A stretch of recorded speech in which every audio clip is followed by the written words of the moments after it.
What's happening, ladies? The trade deadline of the NHL was just a few days ago, and I'm going to review the trades that went down for the Vancouver Canucks here, my favorite team.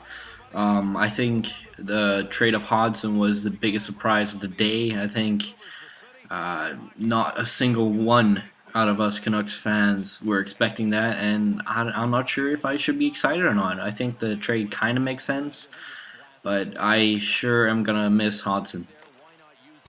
So, the first trade that the Canucks did for the day was to acquire Samuel Possett from the Columbus Blue Jackets. I personally love this trade, giving up two fourth-rounders in this year's draft, and then Taylor Ellington, who wasn't going to do shit anyways. Just look at his stats here. You have faceoffs at 83, okay. Not as good as Malhotra maybe, but he has discipline at 85. You have poise at 90, which is really impressive, and he's the perfect shutdown third-line center. The Canucks won't be asking him to bring any offense, but he will probably chip in a bit. What he will bring is a solid defensive game, and even though we didn't add a defensive defenseman, we added a solid defensive forward. Coming back in the Hodgson deal is Zach Kassian, a power forward who was drafted by the Buffalo Sabres.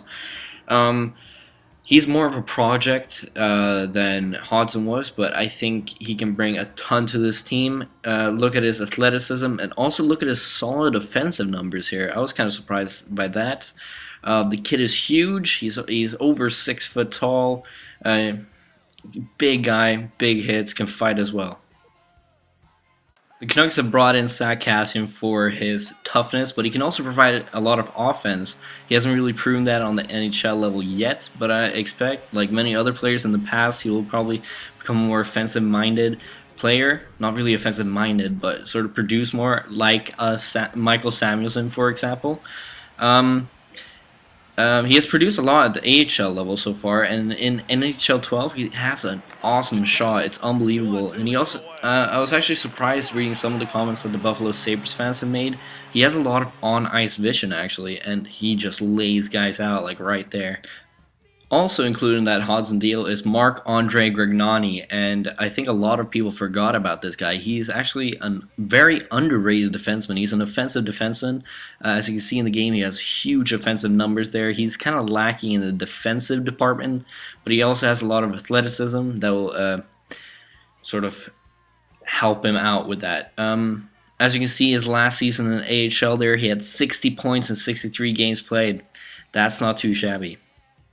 As I mentioned, he has a great shot like you'll see right here. It's absolute canning. About the numbers, I put Kassian as 24 and Grignani as 18. I think Grignani went for number 5 and Kassian went for number 9, but I took these clips before they announced that. Basically, the Canucks brought him in as a depth defenseman. He's obviously an improvement on Alex Sulzer, who I actually thought was great. But this guy not only has offensive numbers, he can actually lay guys out with that big body. He's 1 meter and 91 centimeters.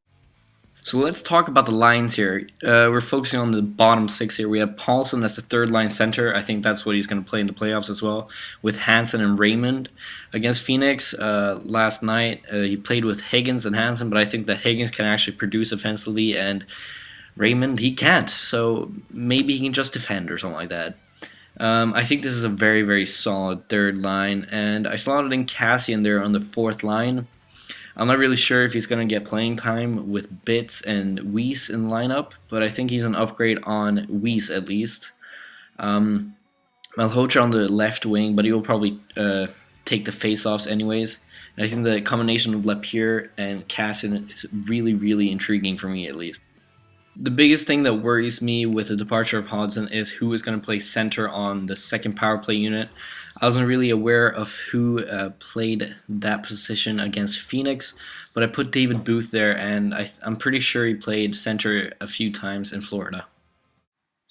So basically, I ran out of clips, but thank you guys so much for watching. If you liked the video, please hit the like button. Please comment what you think about the trades down there, and subscribe if you want to. I'll see you guys around. Bye.